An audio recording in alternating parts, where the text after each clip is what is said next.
네, 여러분 안녕하세요. 공돌이 첨삭입니다. 이번에는 재료공학과, 신소재공학과 분들이 어떤 방식으로 취업을 준비해야 하는지, 취업의 경쟁력을 만들 수 있는 활동들이 뭐가 있고, 이를 어디서 하는지 설명드리고자 합니다. 그러면 바로 시작하도록 할게요. 취업 준비 순서는 대략적으로 다음과 같습니다. 먼저 기초적으로 지원할 수 있는 자격을 만들기 위해서 영어 성적을 취득하신 다음에 산업과 직무를 설정하신 다음 필요한 역량을 쌓으면서 기업 조사하고 채용 프로세스를 준비해 주시면 됩니다. 이 중 영어 성적 취득 과정에 대해서 간단하게 설명을 드리면 토스는 IH 이상 그리고 오픽은 IM3 이상으로 취득하시는 걸 권장을 드려요. 이 중 하나만 가지고 계시면 되고요. 지원 자격을 갖추기 위한 중간 정도 점수대의 취득을 목표하시는 분들은 토스를 취득하는 걸 권장을 드리고 고득점 취득을 통해서 영어를 강점으로 활용하실 분들은 오픽을 취득하시는 걸 권장을 드려요. 그 이유는 중간 정도 점수대 취득은 토스가 더 쉽고 고득점 취득은 오픽이 상대적으로 쉽기 때문입니다. 이건 뭐 개인적인 의견이니까 참조를 해주시면 좋을 것 같아요. 그래서 산업 설정하는 방법에 대해서 먼저 설명을 드릴게요. 우선 재료공학과가 대표적으로 취업할 수 있는 산업은 배터리, 반도체, 철강 등이 있는데 이 세 가지는 모두 꼭 같이 준비하시는 것을 권장드립니다. 꼭 산업과 관련된 학부형고생, 공모전, 장기 현장 실습 등과 같은 굵직한 경험이 없어도 괜찮습니다. 여러분들을 채용하는 배경이 되는 이유는 재료공학도로서 제공할 수 있는 조직 성장 제어를 관찰할 수 있는 역량과 이에 따른 물성 변화를 예측하고 이해할 수 있는 능력이기 때문에 이를 잘 갖추고 있다면 어떤 산업이든 직무 역량을 설득력 있게 어필할 수 있습니다. 또한 이런 역량을 갖출 만한 활동이 없다 하더라도 산업에 대한 관심도나 전반적인 이해를 보여줄 수 있는 그런 활동이 있으면 충분히 취업할 수 있습니다. 그 이유는 해당 산업에서 채용하는 재료, 신소재의 공학도의 비율이 굉장히 높기 때문입니다. 그래서 이 세 가지 산업은 꼭 같이 중점적으로 준비하시는 것을 권장을 드려요. 이렇게 여러 산업을 전반적으로 같이 준비하라고 권장드리는 가장 큰 이유는 물론 이 산업 관련된 굵직한 경험이 없어도 취업할 수 있기 때문도 있지만 각 산업마다 다운 사이클이 있고 여러분들이 취업을 준비하는 시기에 준비한 산업의 채용 상황이 매우 좋지 않을 가능성이 있기 때문입니다. 올해는 전반적으로 채용이 축소하고 있죠. 그 중에서도 에너지 분야가 크게 채용이 감소했습니다. 만약 2차 전지 분야로만 취업을 준비하고 계신 그런 학사분들이라면 취업에 큰 난항을 겪을 수 있겠죠. 그래서 이렇게 축소된 산업의 채용을 문을 뚫고 취업에 성공하는 것은 굉장히 어렵습니다. 22년 당시에만 해도 에너지 솔루션의 영어 성적 기준이 없었으나 23년 채용 축소 이후에 오픽 기준이 IH 이상으로 지원 조건을 높인 걸 보면 취업 시장이 매우 치열해졌음을 알 수 있죠. 그래서 이런 리스크가 많은 상황에서는 특정 산업에만 집중하기보다 다양한 산업을 대상으로 취업을 준비해서 여러 기회를 만들어 나가는 것이 중요합니다. 비록 첫 회사를 원하지 않는 산업에 입사하더라도 추후에 이제 직무가 일치한다면 이후 경력을 쌓아서 이직을 통해서 원하는 분야로 충분히 옮길 수 있습니다. 실제로 에너지 솔루션 경력직의 이전 직장을 보면 제철, 합금, 금속, 반도체 등 다양한 산업에서 경력을 쌓은 분들이 많습니다. 처음부터 원하는 기업, 원하는 직무, 원하는 산업만을 고집하게 될 경우에 취업이 장기화될 수 있는 상황에 처할 수 있으니까요. 이런 식으로 여러 산업 분야로 취업을 준비하는 것을 권장을 드려요. 특히 이제 나이나 공백기는 취업에 이제 명백하게 악영향을 미치죠. 시간이 지나면 이전에 서류 합격이 됐던 그런 기업들조차 서류 전형에서 탈락할 수 있는 위험이 있습니다. 그렇기 때문에 다양한 기회를 활용하고 유연한 자세로 취업을 준비하는 것이 매우 중요합니다. 그리고 면접에 가서도 직무 역량만을 통해서 여러분들을 판단하지 않아요. 같이 일할 사람을 채용하는 거기 때문에 직무 역량 외에도 인성이나 성격 등 다양한 부분을 굉장히 많이 고려를 합니다.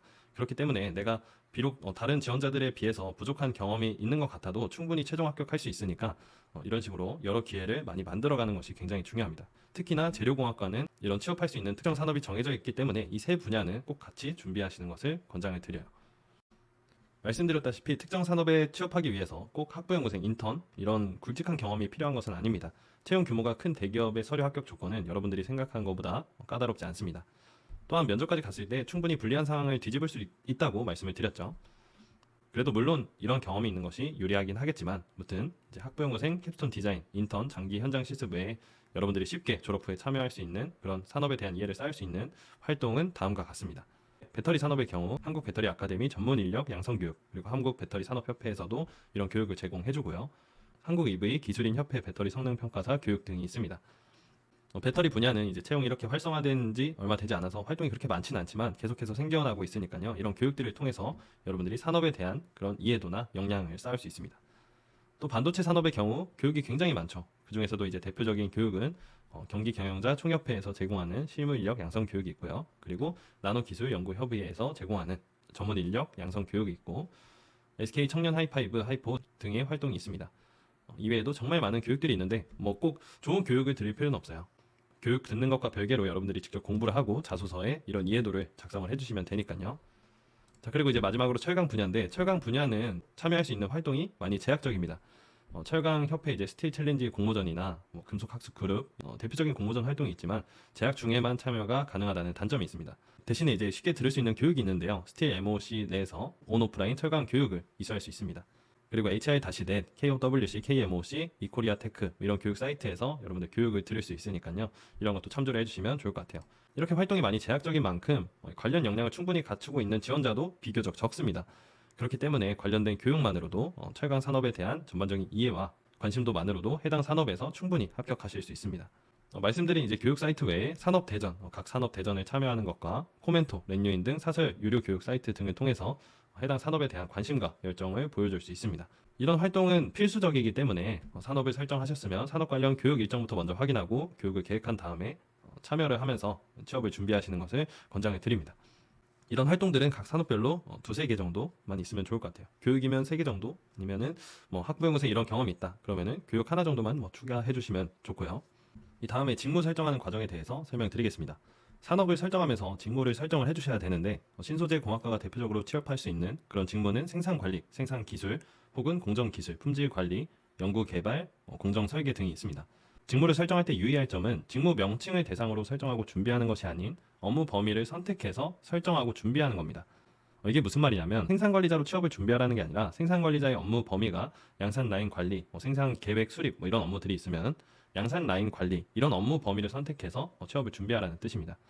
그 이유에 대해서 뒷부분에 설명을 드릴 텐데 무튼 이제 재료공학자는 크게 양산라인을 관리하면서 공정을 최적화하거나 공정 문제를 개선하는 역할을 담당할 수 있고요. 그리고 완제품 품질에 발생한 문제를 분석하고 개선하는 업무를 담당할 수 있습니다. 또 제품을 개발하거나 해석하는 그런 역할을 담당할 수 있고 제품을 제작하기 위한 공정을 설계하는 역할을 담당할 수도 있죠. 간단하게 양산 라인 담당, 완제품 품질 관리, 연구 개발 및 공정 설계 이 세 가지 역할 중 한 가지를 선택해서 준비한다고 생각하시면 됩니다. 양산 라인을 관리하는 역할은 생산 관리, 생산 기술, 공정 기술 이런 직무들에서 한다고 보시면 되고 완제품 품질 관리는 품질 관리 직무에서 한다고 보시면 됩니다. 그리고 연구 개발, 공정 설계 직무는 말 그대로 연구 개발, 공정 설계 역할을 담당하고요. 이런 경우는 잘 없지만 만약에 양산 라인을 담당하는 직무가 생산 관리도 있고 생산 기술도 있다. 이런 경우에는 취업 가능성이 더 높을 것으로 판단되는 그런 분야로 타깃해서 지원을 해주시면 돼요. 무튼 이렇게 설정한 다음에 기업 잡 디스크립션을 읽고 준비한 관련 분야 직무에 지원을 해주시면 됩니다. 각 직무에 대해서 더 자세한 설명을 드리고 싶지만 이렇게만 파악하고 있어도 취업 준비에는 큰 문제가 없어서 일단 이 정도로만 설명을 드리겠습니다. 제가 이렇게 업무 명칭이 아닌 업무 범위로 역량을 준비하라고 말씀드린 이유는 각 기업 내에서 직무 명칭이 같더라도 서로 다른 업무를 할 가능성이 높기 때문입니다. 그리고 내가 준비한 그런 직무 명칭 자체가 없을 수도 있고요. 아래 포스코 채용 공고를 보면은 조업 생산성, 공정 효율 향상 등 이제 양산 라인을 담당하는 업무를 생산 기술자가 수행을 하죠. 그리고 생산 관리자를 채용을 하지 않습니다. 반면 현대제철에서는 이런 업무를 생산 관리자가 담당을 하는 것을 볼 수 있죠. 오른쪽에 보시면. 그리고 생산 기술자를 별도로 채용하지 않죠. 또 생산 계획 수립 업무를 포스코에서는 공정 기술자가, 현대제철에서는 이 업무 또한 생산 관리자가 담당을 합니다. 이제 만약에 여러분들이 명칭, 직무 명칭을 대상으로 생산 관리자로 취업을 준비한다고 예시를 들었을 때 현대제철 내에 작성되어 있는 잡 디스크립션을 대상으로 생산 계획 수립 역량을 쌓아야겠다는 생각을 할 수도 있겠죠. 그래서 생산 계획 수립 역량을 준비하게 되면 현대제철 지원할 땐 소폭 도움이 될 수 있을지는 모르겠지만 포스코에 지원할 땐 전혀 도움이 되지 않는 거죠. 전공 메리트가 있는 생산 기술 분야에 지원을 해야 되는데 이런 준비한 역량을 요구하지 않으니까요. 그렇다고 생산 계획 수립 역량이 활용될 수 있는 분야인 공정 기술 분야에 지원해서 산업공학자들과 경쟁하는 것은 좋은 전략이 아니겠죠. 이처럼 직무 명칭을 대상으로 취업을 준비하게 되면 오해할 상황이 많이 생기게 됩니다. 내가 생각하는 공정기술 업무는 공정을 최적화하는 그런 역할이었는데 포스코 보니까 이런 업무를 아예 하질 않네. 생산 계획 수립하네. 그래서 업무 범위로 취업을 준비하는 것이 이제 가장 좋은 방법입니다. 그 중에서도 재료공학자, 신소재 공학자 등에게 요구하는 업무 범위로 준비를 해야겠죠. 재료공학도에게 요구하는 업무 범위는 앞에 제가 말씀드렸던 양산라인 관리, 완제품 품질 관리, 연구개발 등이 있습니다. 번외 이야기지만 생산계획 수립, 일정 관리 업무 역량은 이론적인 방법을 대상으로 효율적인 스케줄링을 할 수 있는 산업공학도에게 요구하는 업무 범위입니다. 그렇기 때문에 여러분들이 해당 업무를 수반하는 생산관리 직무에 이런 역량을 어필한다 해도 그닥 설득력이 있진 않겠죠. 그리고 여러분들한테 기대하는 그런 역량도 아니고요. 이렇게 괴리가 있는 이유는 업무 범위를 나누는 것이 국가에서 일괄적으로 나눈 것이 아닌 기업 내에서 업무 편의성을 위해서 자체적으로 이렇게 업무 범위를 나눈 것이기 때문에 각 기업마다 동일한 명칭의 직무더라도 업무 범위가 다를 수 있습니다. 그래서 꼭 이 부분에 대해서 주의를 하시고 업무 범위를 설정을 하시면 좋을 것 같아요. 제가 말씀드린 업무 중 어떤 업무를 선택하지 이런 고민이 드신다면 양산 라인 관리 이 업무를 담당하는 것을 좀 권장을 드립니다. 그래서 이 부분에 맞춰서 취업을 준비하는 것을 권장을 드려요. 그 이유는 바로 이제 TO 차이 때문인데요. 양산 라인을 담당하는 생기, 공기, 생산 관리 등의 직무가 완제품 품질을 관리하는 직무 혹은 연구 개발 직무에 비해 TO가 압도적으로 많습니다. 어떤 직무 명칭이든 양산되는 현장 라인의 공정상의 문제를 분석하고 개선하는 역할을 담당하면 그 직무 TO가 가장 많은 거죠. 이제 자동차 산업 인적 자원 개발위원회에서 참조해온 자료인데 자동차 산업뿐만 아니라 대부분 기업이 다음과 같은 인원 비율을 보유하고 있습니다. 보시면 아시겠지만 못해도 품질, 연구개발 등 직무에 비해서 TO가 10배 이상 차이가 납니다. 당연한 이야기겠지만 TO가 작을수록 취업 난이도가 높아집니다.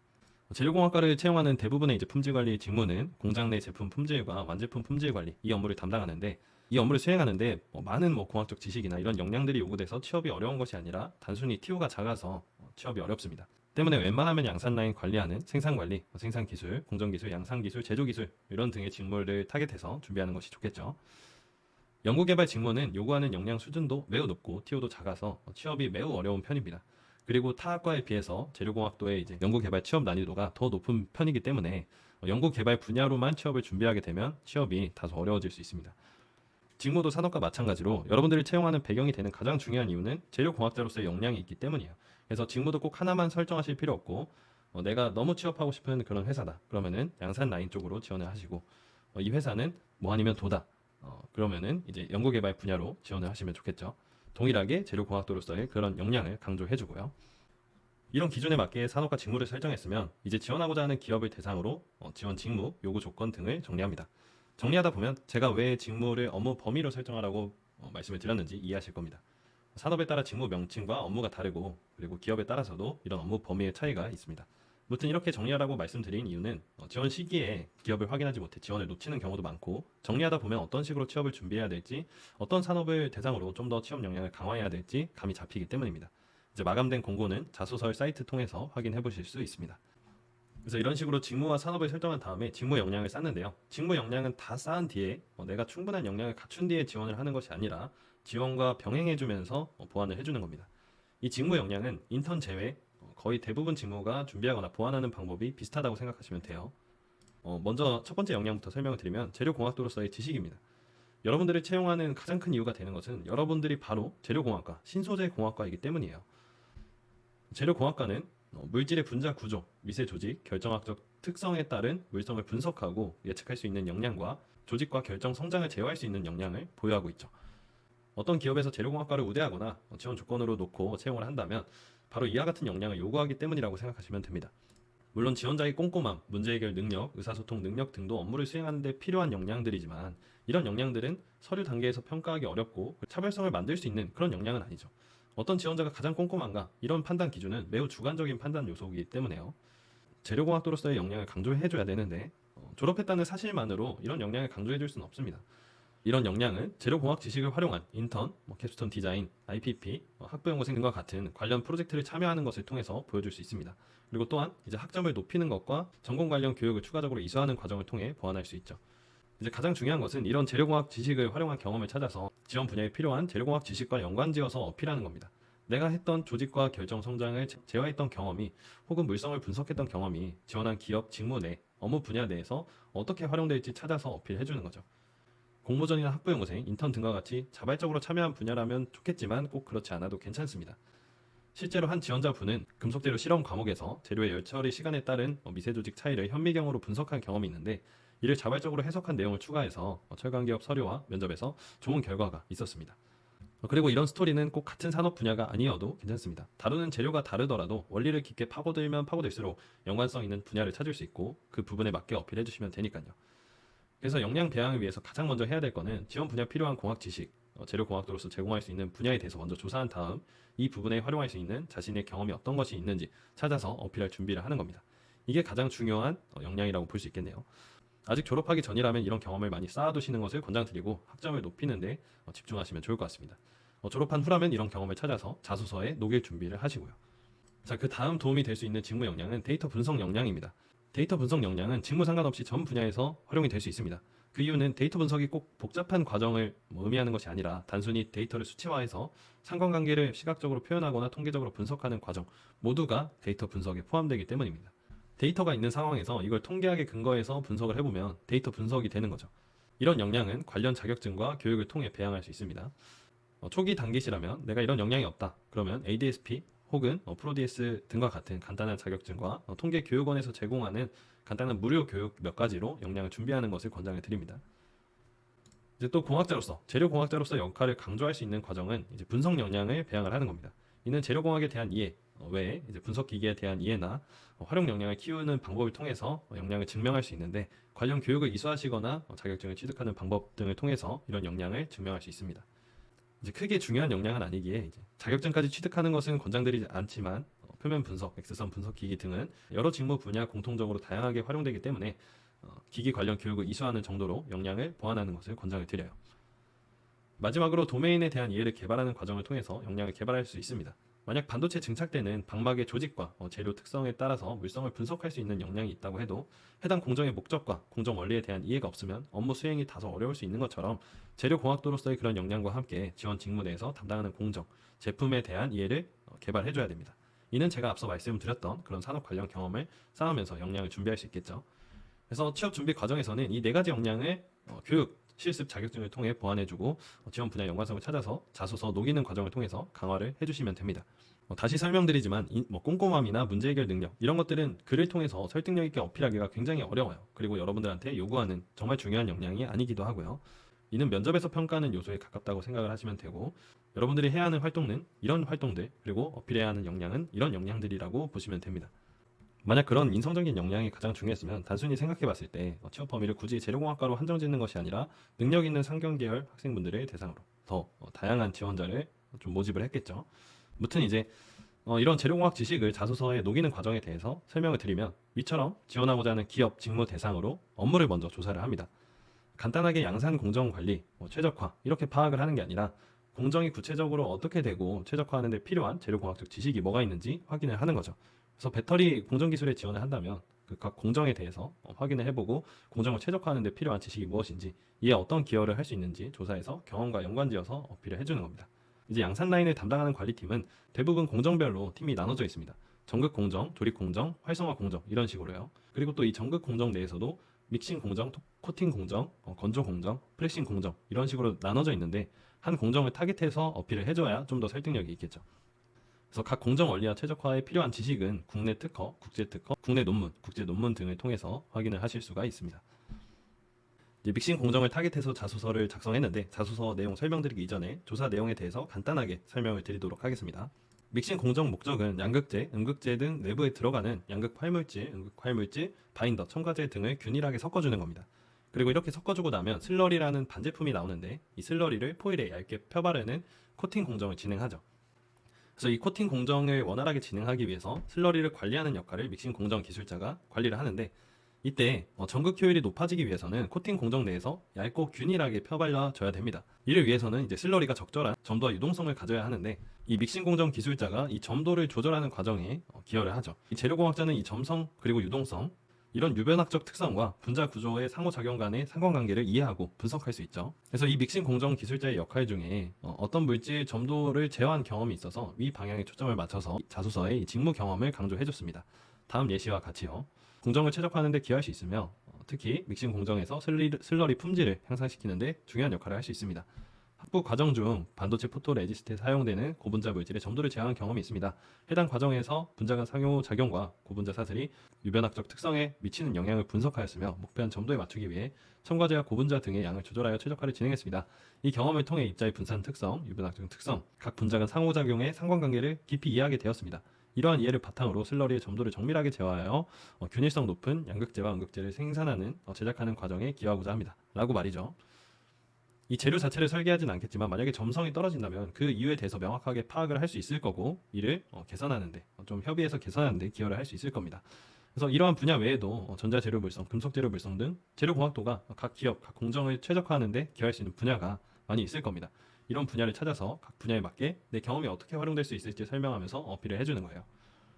여기까지 말씀드리면 현장 관련된 직무들은 전공 지식 하나도 안 쓴다, 실무 가서 활용 안 한다 라고 말씀하시는 분들이 있는데, 이는 아직 업무에 대한 깊이가 얕아서 생기는 오해인 경우가 많습니다. 공장은 과학의 산물입니다. 누군가는 그 공장을 안정화하기 위해서 수많은 공학 지식을 활용했을 거예요. 그리고 앞으로도 수많은 과학 기술이 접목된 신제품이 개발될 거고, 그 제품의 생산을 안정화시키기 위해서는 이에 따른 고도화된 공학 지식이 필요합니다. CS 엔지니어, 생산 관리, 공정 기술, 어떤 직무든 마찬가지입니다. 여러분들이 그 업무의 책임자가 되었을 때 어떤 지식이 가장 필요할지 한번 검토를 해본다면 단연코 공학 지식이라는 생각이 들 겁니다. 이제 실제로 여담이지만 소련의 반도체 관련 노벨상을 수상한 물리학자들이 많았지만 미국과 같은 반도체 강국이 될 수 없었던 건 공정 기술에 대한 부족한 노하우 때문이었습니다.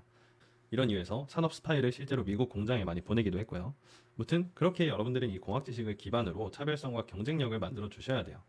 많은 분들이 이 좋은 과제에 참여했음에도 불구하고 이런 연관성을 찾지 않고 그대로 프로젝트 내용을 어필해서 이를 잘 활용하지 못합니다. 때문에 이 과정을 꼭 거쳐주셔야 돼요.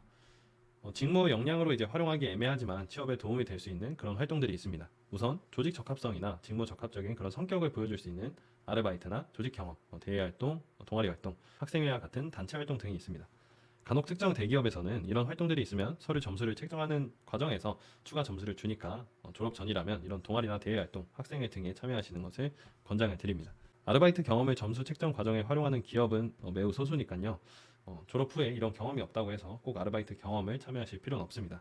그 다음 직무에 대한 관심도를 보여줄 수 있는 활동들은 식스시그마, 트리즈, 산업안전기사, 위험물 산업기사 이런 자격증이 있고요. 공정관리기법, 생산계획법, ISO 14001, 9001 이해 이런 부분에 대한 이해를 키우는 것도 직무에 대한 관심도를 보여줄 수 있는 활동입니다. 그리고 직무 대상 교육들도 이제 직무에 대한 관심도를 보여줄 수 있죠. 이런 활동들은 직무에 대한 역량보다는 관심도를 보여줄 수 있는 활동 정도로만 활용하는 것을 권장을 드려요. 이제 간혹 식스시그마, 그린벨트, 블랙벨트 자격증 취득해서 DMAIC 기법을 바탕으로 문제를 해결하는 데 기여할 수 있다고 어필하는 분들이 있는데, 이는 마치 DMAIC 기법으로 핸드폰 수리할 수 있다, 냉장고 수리할 수 있다 능과 같이 설득력이 떨어지는 어필 방법이에요. 양산라인 관리 직무에 관심을 보여줄 수 있는 그런 활동 정도로 활용하시는 것을 권장드립니다. 자, 그래서 이런 전략으로 컨설팅에서 바이오 프로젝트 경험만 있으신 분이었는데 SK 하이닉스 공정기술, 하나 정밀기계 공정설계, 현대 모비스 전장비유, 롯데 인프라세 연구개발, 롯데 패키징 솔루션즈 생산기술 등등등 다양한 직무, 다양한 산업 범위로 서류 합격하셨습니다. 제가 채용 공고를 학과별로 정리해놓지는 않아서 미리 정리해놓은 화공과 예시를 가져왔는데, 재료공학과 분도 이 전략으로 비슷하게 이제 다양한 산업, 다양한 직무로 서류 합격하셨습니다. 그래서 여러분들도 이 순서에 맞게 직무 역량을 어필해 주시고, 내가 해결할 문제가 뭔지 찾아서 그 해결할 수 있는 그런 지식들을 어필해 주시면 충분히 서류 합격하실 수 있습니다. 그래서 여기까지 재료공학과 취업준비 과정에 대해서 설명드렸는데, 직무에 대한 설명이나 자소서 작성 과정에 대해서 설명이 부족하다고 생각이 드시는 분들은 제 아래 강의 사이트 링크 참조해서 여러분들 자소서에 경험을 어떻게 녹이는지 확인해 보시면 좋을 것 같습니다. 긴 영상 보시느라 고생 많으셨고, 여러분들 취업 항상 응원합니다.